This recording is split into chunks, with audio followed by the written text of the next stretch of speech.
Tabata timer, Tabata intervals. 8 intervals, 20 seconds with 10 seconds rest.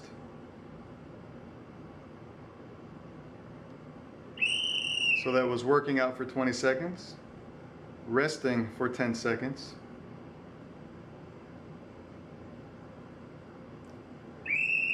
start working out again, and you do that for 8 intervals. So basically, this is one of the types of exercise programs that I do on a regular basis. There are many reasons for this, primarily because for me it's exceptionally efficient and I can do it anywhere.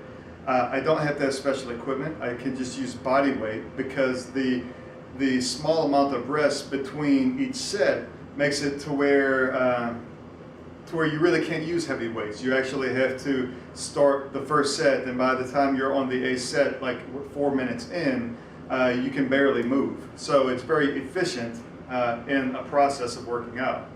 And then also, if you're very busy or you just have small intervals of time that are available to you throughout the day that you can use for some type of exercise, which pretty much everybody has small amounts of time.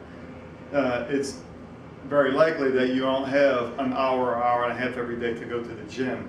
But if you can dedicate 10 minutes a day, twice a day, then maybe 3 times a day max, then this may actually be a more efficient, more effective process for you working out. So what I'm going to do is talk a little bit about just some basic exercise theory that I've used over the years, and how using this Tabata interval or high intensity interval training, HIIT, is something that I do. So some basic core components of my workout throughout the years, and this is pretty common. Basically, you have push exercises, you have pull exercises, and then also some people may say legs, abs, calves. Some people may use cardio, stretching,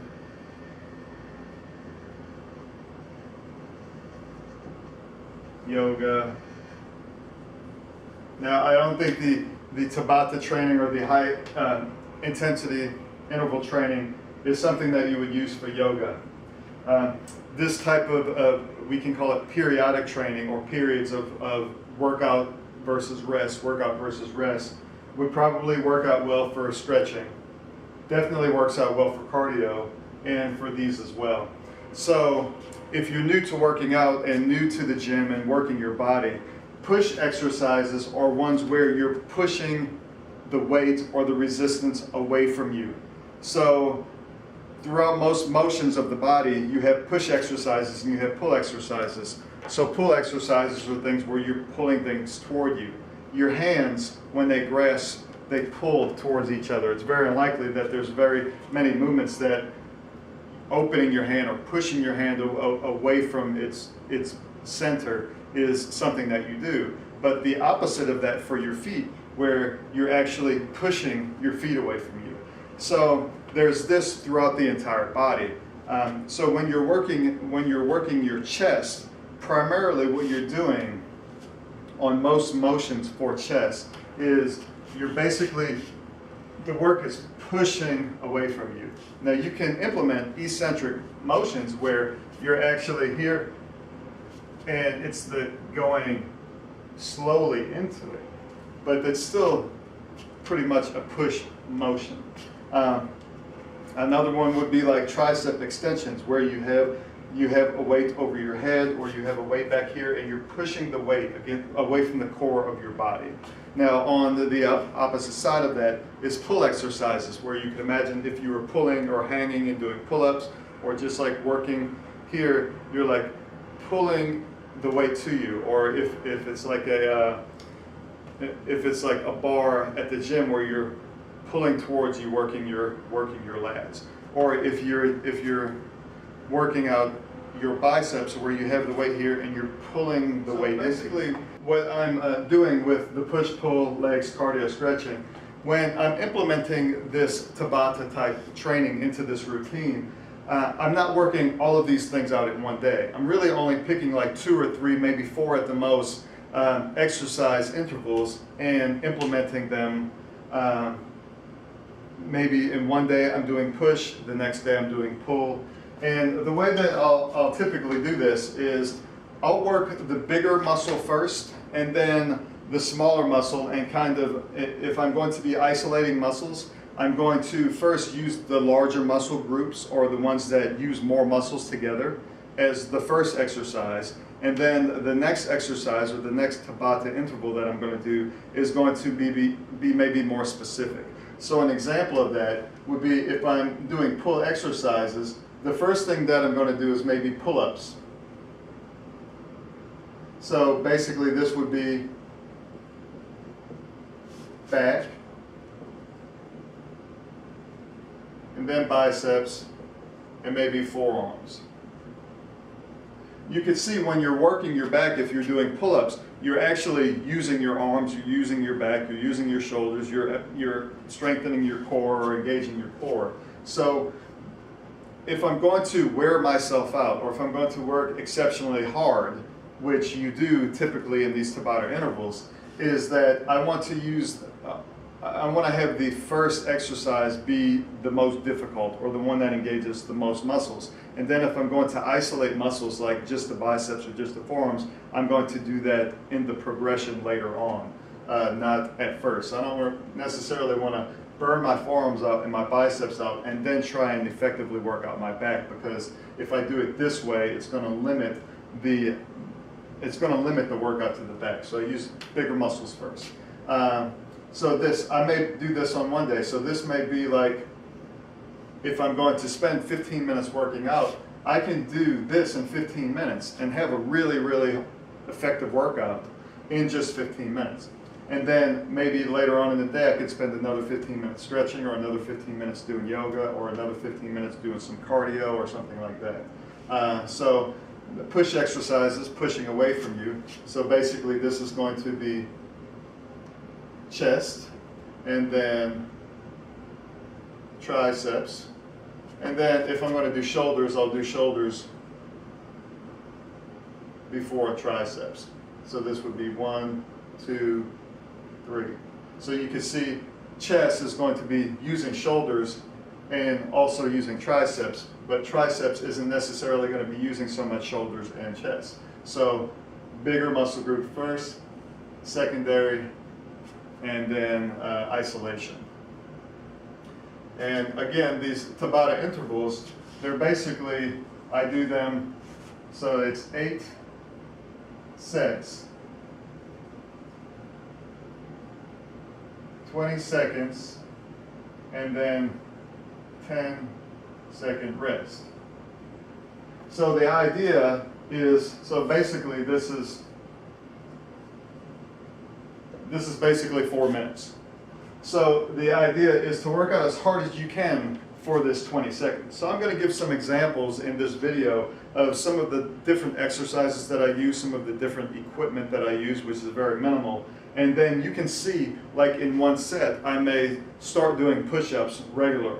And then the next one, I'm going to do it maybe a little bit more elevated, and the next one a little bit more elevated. And finally, I'm basically just pressing up against the wall, trying to push myself off the wall, because I have so much like lactic acid built up, and I've given myself such a minimal time of rest that the workout is really efficient for me. Same thing with legs, abs, and calves. I may do that in like at first I maybe do like jumping lunges, and then by the end of it, I'm just like basically like assisting myself doing lunges, just holding on to something to make sure that I don't fall over. Or maybe even not even doing lunges, maybe just like holding on to a desk and just doing that, or being up against the wall and just holding it for 20 seconds. So there are very many different variations that you can do depending on your own level of physical fitness and strength and goals. So cardio, now what I'll typically do if I'm going to do some Tabata intervals on my bicycle, or if I'm running out at the beach, is basically you can do sprints, You can do fast walking. So this is something that you can do if you've only just progressed to just getting out of the house and walking, and you don't even want to mess with any of this stuff. You can actually do just Tabata intervals and just do speed walking for 8 sets of 20 seconds with resting, and then basically start from there. So it's baby steps, it's small progression depending on where you're at in this process. And then stretching. One good thing about this is it doesn't have to be dynamic stretching. It could just be passive stretching, where just for 20 seconds you're just holding it. But what you're doing is you're actually building in this to your routine and trying to change some of the patterns that you have in your life, and implementing and creating new patterns towards becoming a stronger you. So.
So you can see the progression of that.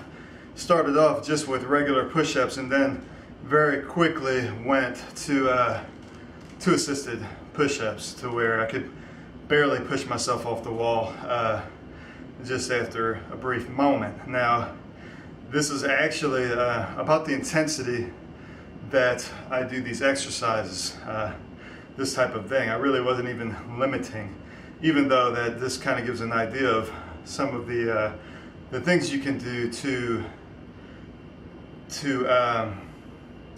vary depending on your own strength and ability and this type of deal. So typically I might do that, then I'm just going to show some other exercises that I might use for different things. I'm not going to do the Tabata interval for all of them, but I'll show maybe a progression of what I would do for some of these types of exercises. So